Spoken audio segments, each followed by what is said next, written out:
Shalom, saudara-saudara sekalian. Selamat hari Minggu, selamat beribadah kepada kita semua. Pada hari ini, firman Tuhan yang akan menjadi pemberitaan, saya beri judul Pengorbanan Cinta. Itu kisah dari seorang wanita yang sangat menginspirasi dari Alkitab, yaitu Ruth. Dan kita tahu bahwa di dalam bulan ini banyak dunia mengingat akan pengorbanan cinta dari Valentino. Tapi kita akan belajar dari apa yang Alkitab memberikan gambaran pengorbanan kasih yang merupakan satu komitmen. Kasih itu di dalam Alkitab bukanlah sekedar sebuah emosional, sebuah hal di mana kita kelihatannya hanya sifatnya emosional atau romantik. Tidak. Kasih itu pada dasarnya merupakan sebuah komitmen. Katakan sama-sama komitmen. Nah, kalau kita bicara komitmen, itu dalam kondisi yang enak maupun tidak enak, kita tetap harus lakukan. Itu yang namanya komitmen. Dan kita akan melihat, saudara-saudara sekalian, bagaimana Ruth ini seorang wanita yang memilih untuk mengikuti Tuhan dan juga setia kepada keluarganya. Meskipun dia harus membayar harganya dengan meninggalkan semua orang-orang yang dia kenal di kampung halamannya. Keluar dari zona nyamannya dia untuk bisa melangkah ke zona iman. Nah, ini kadang-kadang menjadi sebuah challenge kepada kita semua. Kita akan belajar 3 poin utama yang dapat memperkaya kehidupan iman kita dan juga percaya kita. Kisah ini akan kita lihat di dalam Ruth dari pasal yang pertama sampai yang bagian terakhir. Dan saya akan melihat bagian cuplikannya 3 momen yang besar dalam hidupnya. Yang pertama, saudara, kita akan belajar tentang komitmen pengorbanan yang menginspirasi. Ruth menunjukkan satu komitmen yang luar biasa ketika ia berkata kepada ibu mertuanya Naomi, "Jangan desak aku meninggalkan engkau untuk pulang dan tidak mengikutimu. Kemanapun engkau pergi, ke situ aku pergi. Dimanapun engkau bermalam, di situ aku bermalam. Bangsamulah bangsaku, Allahmulah Allahku. Dimanapun engkau mati, di situ aku mati dan dikuburkan. Kiranya Tuhan menghukum aku dengan berat, bahkan lebih lagi jikalau ada yang memisahkan aku daripada engkau kecuali maut." Kita akan berdoa lebih dahulu. Kami bersyukur Bapa untuk kebenaran firman ini, untuk kebenaran kasih yang penuh dengan pengorbanan. Dan biarlah kiranya Roh Kudus akan menyatakan kepada kami kehendak-Mu yang sempurna tentang kasih dan komitmen terhadap kasih yang rela untuk berkorban. Di dalam nama Yesus. Amin. Kita tahu di dalam background kisah ini, Naomi adalah seorang yang menikah dengan orang yang dari Bethlehem Yehuda, yaitu Elimelek. Dan Elimelek ini mempunyai 2 anak, Mahlon dan Kilion. Pada waktu itu keadaan dikatakan sangat berat sebab ada musim kelaparan. Bethlehem artinya rumah roti, tetapi justru di situ sedang terjadi kelaparan. Mereka pergi ke Moab yang adalah daerah musuh. Aneh kadang-kadang. Pergi keluar meninggalkan kelahiran mereka, kota kelahiran mereka, tempat di mana mereka besar, identitas mereka, pergi ke tempat yang beresiko tinggi yaitu musuh. Dan kemudian di situ kedua anaknya ini, Mahlon dan Kilion, menikah dengan orang Moab yang tentu tidak menyembah Yahweh. Dan kemudian kita tahu bahwa Elimelek meninggal, lalu kedua anaknya ini, kedua anak laki-lakinya itu Mahlon dan Kilion juga meninggal. Dan kita tahu ada Orpa dan ada Ruth sebagai anak mantu. Dan Naomi merasa bahwa keadaan itu sudah sangat susah. Dan ketika Naomi mendengar kabar bahwa Tuhan sudah memulihkan kondisi Bethlehem, dia pulang. Dan dia mengatakan kepada kedua anak mantunya, "Sudahlah, Apa yang kau bisa harapkan? Saya tidak bisa menghasilkan anak lagi untuk kalian nikahkan. Itu adalah hukum Yahudi untuk melanjutkan keturunan. Dan dia bilang tidak bisa. Sudahlah, kamu pulang saja, kamu menikah saja dengan orang sebangsamu. Lalu Orpa mencium mertuanya ini dan berpisah. Tetapi pernyataan yang baru saja kita baca dari Rut 1 ayat 16-18 memperlihatkan sebuah keputusan yang berani. Rut rela untuk meninggalkan tanah kelahirannya, tempat di mana dia besar dan mendapatkan identitas, untuk berani mengikuti panggilan Tuhan. Dan loyalitasnya kepada orang yang sebenarnya sudah tidak ada harapan. Sudah tidak punya daya apapun. Sudah tidak punya apapun, saudara. Karena di dalam masa Israel kuno, perempuan yang sudah jadi janda itu tidak ada bedanya dengan pengemis, dengan anak yatim. Tidak ada lagi perlindungan di dalam hidup mereka. Tidak ada apapun, dipermalukan, miskin. Bahkan karena dia juga meninggalkan Bethlehem, yang pergi ke bangsa yang adalah musuhnya, yaitu Moab.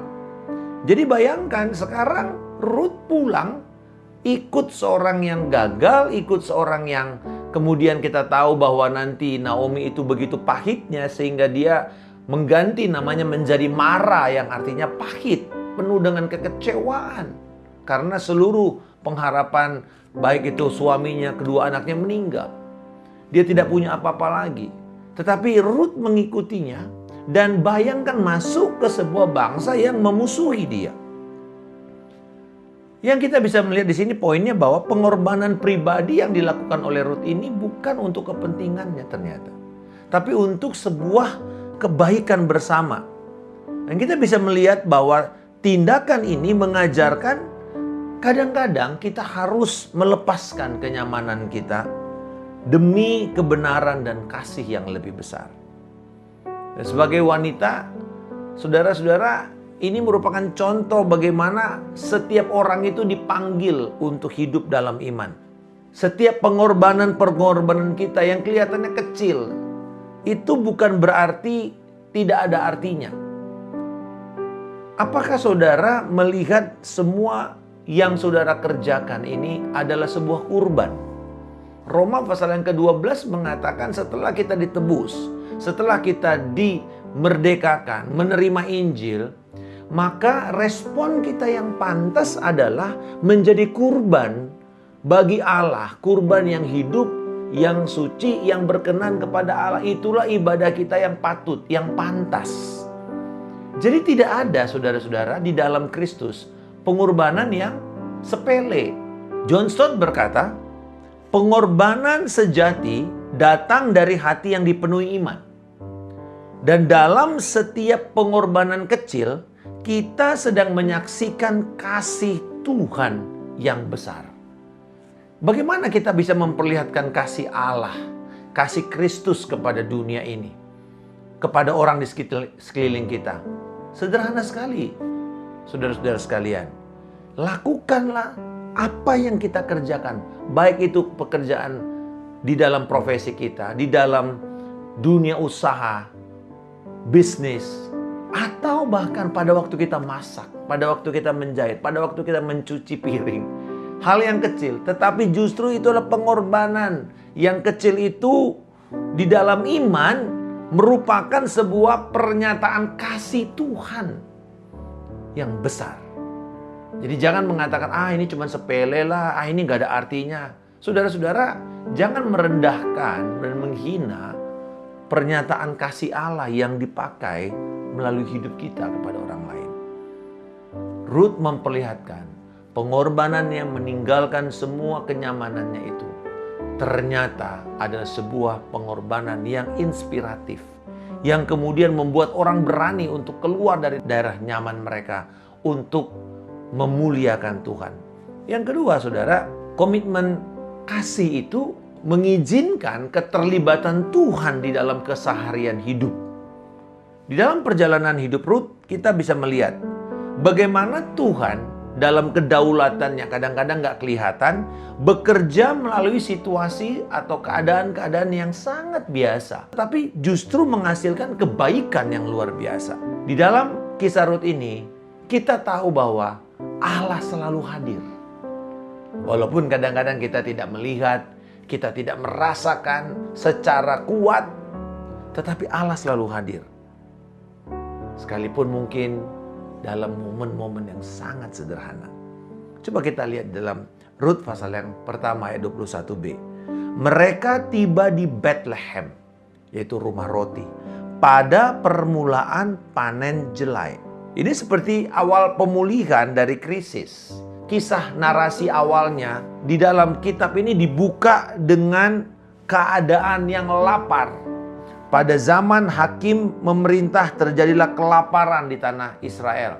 Kita tahu ini ada dua kondisi yang digambarkan sebenarnya. Yang pertama pada zaman Hakim, yaitu bangsa Israel yang dipimpin oleh para hakim-hakim atau panglima-panglima perang, adalah kondisi yang sangat buruk, penuh dengan kejahatan. Kondisi di mana bangsa Israel itu hidup dalam siklus kejahatan atau siklus kemurtatan, apostasi, ya mereka menyembah berhala, lalu nanti diizinkan Tuhan untuk dijajah, lalu mereka tertekan, lalu mereka berdoa kepada Tuhan, bertobat, lalu Tuhan memberikan kepada mereka seorang hakim pembebas, lalu pembebas ini memerdekakan mereka. Setelah mereka merdeka, bukannya kembali ke Tuhan, mereka menyembah berhala lagi sampai hakimnya mati, lalu muncul hakim yang baru, dan terus siklus itu terjadi. Jadi yang pertama kita tahu bahwa ini adalah mereka hidup di dalam zaman yang sifatnya cukup lalim, yang sifatnya cukup betul-betul brutal. Hidup dalam kemurtatan, jauh dari Tuhan. Yang kedua dikatakan kelaparan. Dan ini aneh, terjadi kelaparan seorang dari kota yang penuh dengan roti harus untuk menetap dan dikatakan sebagai pendatang.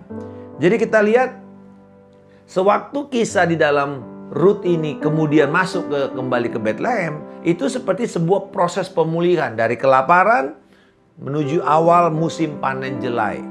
Dari Bethlehem ke Moab, sekarang dari Moab kembali ke Bethlehem. Yang ketiga kita melihat dia dulu pendatang, sekarang dia kembali ke rumah. Saudara, di sini kita melihat satu poin penting, bahwa Tuhan sebagai penasehat yang sejati, setiap langkah yang diambil oleh Rut memperlihatkan bahwa dia tidak pernah jauh. Allah itu tidak pernah jauh dari dalam kehidupan Rut. Dan hal yang sama ini akan menjadi pembelajaran kepada kita. Kebenaran firman bahwa Allah itu tidak pernah jauh dalam hidup kita. Kehadirannya selalu ada. Persoalannya adalah apakah kita bisa mengenali kehadiran Allah itu. Dan ini janji Tuhan kepada Asaf, bahwa pada waktu kita bisa melihat dengan perspektif yang benar dari ruang penyembahan kita tentang apa yang Allah sedang lakukan. Janji pertama dikatakan bahwa aku menyertaimu. Allah menyertai kita. Penyertaan Allah begitu penting yang terjadi di sini. Dan kedua kita melihat dalam kisah Rut ini, dia kemudian bertemu dengan kerabat Naomi. Kata kerabat atau kinsman redeemer di dalam bahasa Inggrisnya artinya seorang penebus keluarga.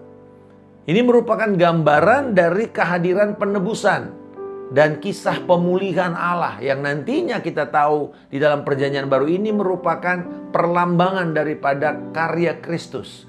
Dia datang menebus kita termasuk orang-orang yang tidak layak. Kita ini semua tidak layak. Kita ini adalah orang-orang yang malang. Orang-orang yang sebenarnya sangat-sangat tidak layak untuk diselamatkan. Tetapi justru di situ kita melihat peranan dari seorang kerabat yang nanti digambarkan oleh seorang yang bernama Boas. Nah, kehadiran Allah sebagai respon terhadap pengorbanan Rut. Ini yang digambarkan dalam kisah ini di ayat pasal yang kedua ayat 1 sampai 10, bagaimana ketika Rut meninggalkan bangsanya dan membangun komitmen penuh kepada Tuhan Yahweh Allah Israel dan kepada keluarga barunya di Bethlehem itu, Tuhan memperkenalkan dia kepada seorang yang bernama Boas. Nah, kita bisa melihat di sini ada berkat yang Tuhan sediakan di dalam keterbatasan kita.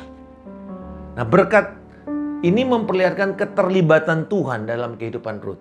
Dan mengajarkan bahwa berkatnya seringkali itu terjadinya lewat apa, saudara? Lewat sebuah relasi yang tulus. Lewat sebuah hubungan yang tulus dan keputusan yang berani.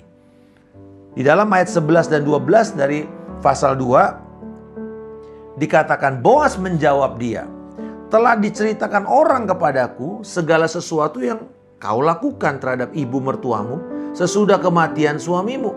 Bagaimana engkau telah meninggalkan ayah dan ibumu serta tanah kelahiranmu, lalu pergi kepada bangsa yang dulu tidak kau kenal.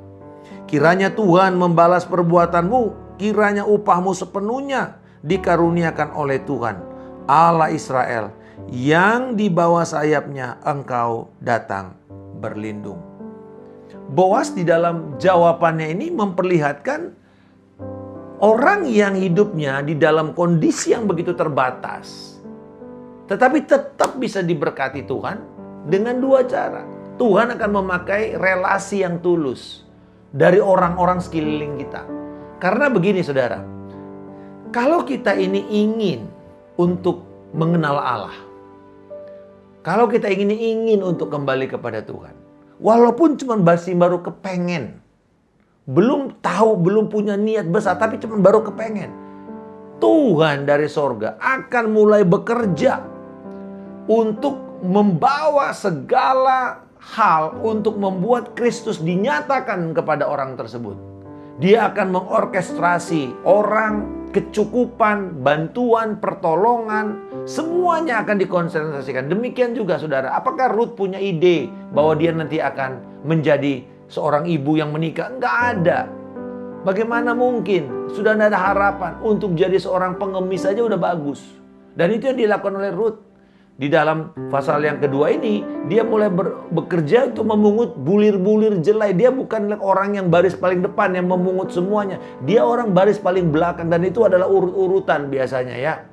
Si penuai, lalu kemudian orang yang dibayar, lalu sampai kemudian nanti ada orang-orang yatim dan orang-orang janda. Jadi ini mereka mendapatkan untuk makanan mereka. Jadi ini bukan untuk dijual. Ini hanya untuk sekedar keperluan makan. Jadi ini hanya untuk survival mode. Sangat terbatas kan? Tapi dari mana mereka bisa dapat diberkati? Rumah sudah tidak ada. Semuanya mungkin sudah hilang. Tetapi saudara lihat bagaimana Tuhan memulihkan lewat relasi yang tulus. Karena Ruth punya hati tulus. Dia disuruh kerja, dia mau. Yang kedua, karena dia punya keputusan yang berani. Dan itu yang Tuhan hargai. Kita perlu untuk mendorong diri kita, membuka mata kita, membuka hati kita untuk melihat tangan Tuhan yang menyertai kita di dalam keseharian kita, di dalam pekerjaan kita, di dalam pelayanan kita, terutama mungkin terhadap relasi kita dengan sesama. Dengar Bapak Ibu Saudara-saudara sekalian, kita tidak lagi akan melihat berkat itu jatuh dari langit. Masa mana turun dari langit sudah selesai. Apa yang kita lakukan sekarang? Tuhan memberkati kita lewat relasi. Tuhan akan pakai orang-orang, Tuhan akan pakai pekerjaan, bisnis yang terbuka, usaha yang terbuka. Timothy Keller berkata, di setiap langkah Tuhan hadir menuntun dan menyediakan jalan keluar. Jangan pernah meremehkan kehadirannya dalam setiap detail kehidupan kita. Dia ada.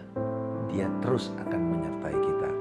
Namanya Jehovah Shammah, Allah, dan penyertaan Allah ada bersama-sama dengan kita. Tuhan selalu ada. Immanuel, aku Allah akan terus menyertaimu.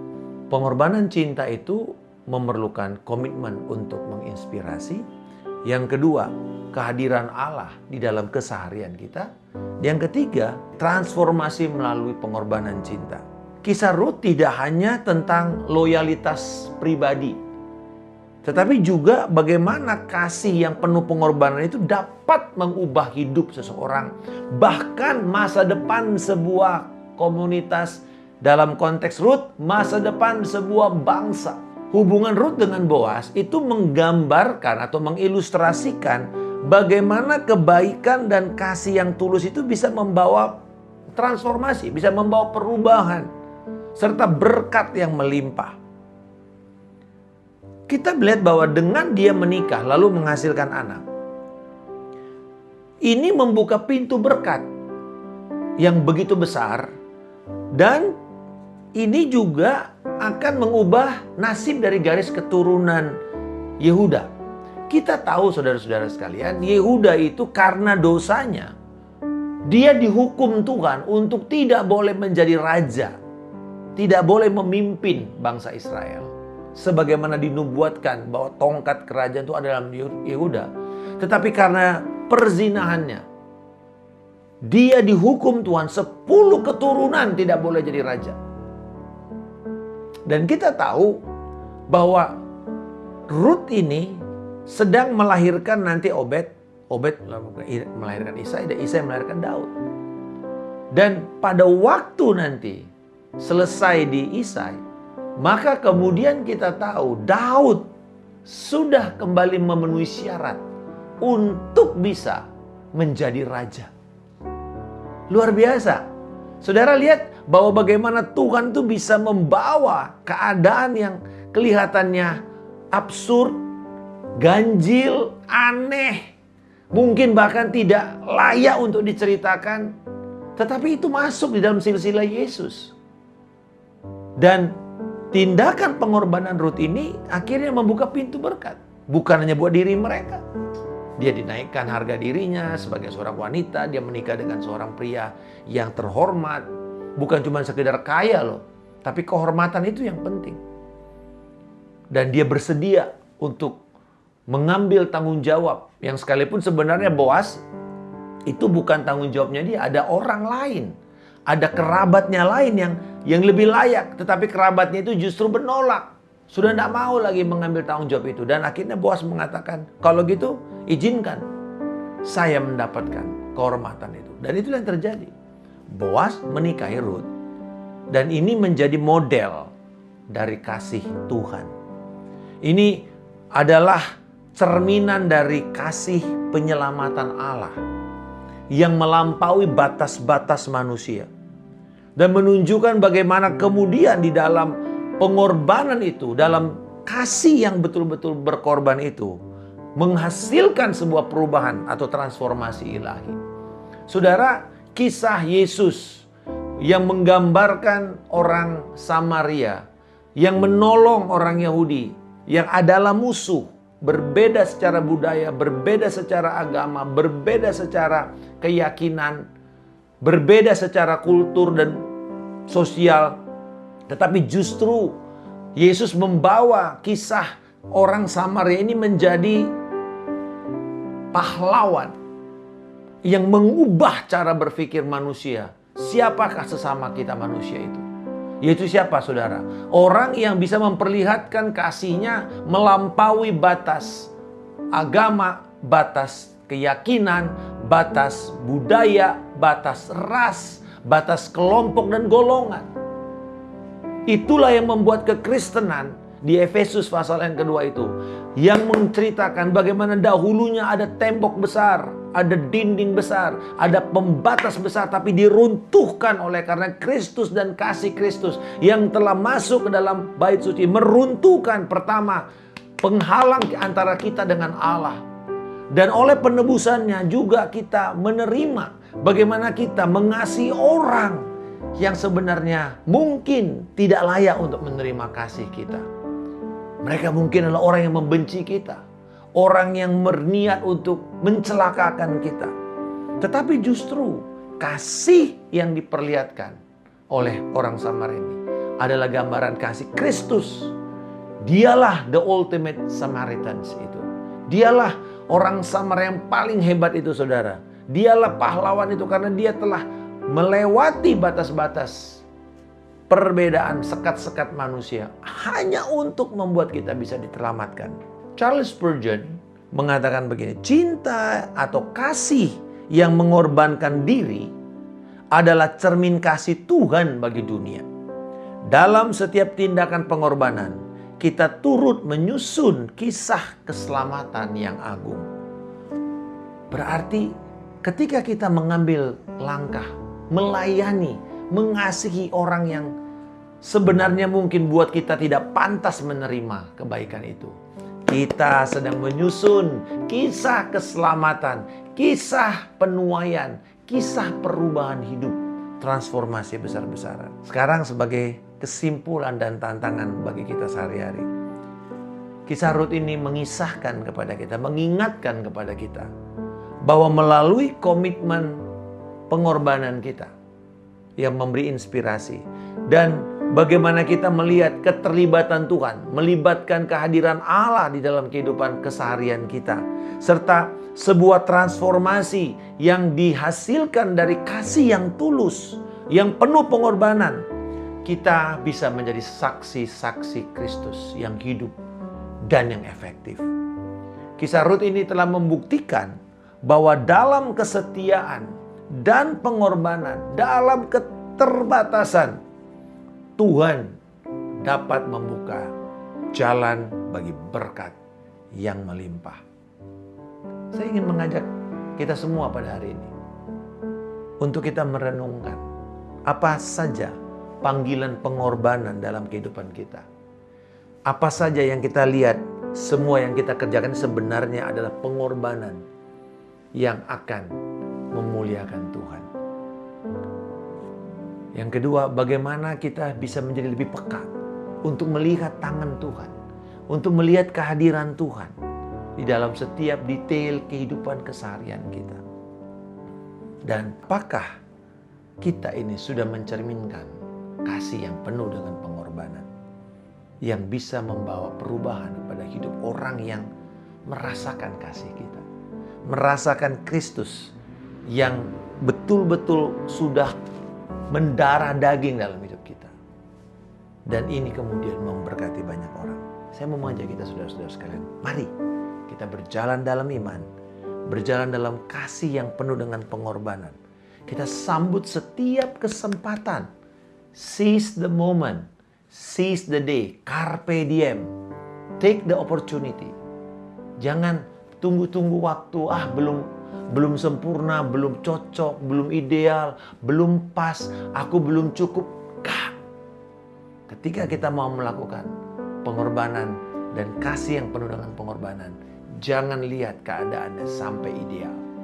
Justru kita harus melangkah dengan iman dan sambutlah kesempatan itu untuk kita bisa melayani, mengasihi seperti Rut yang punya hati yang tulus, hati yang penuh dengan kemurnian, iman yang teguh, serta semangat untuk mengubah dunia lewat kasih-Nya.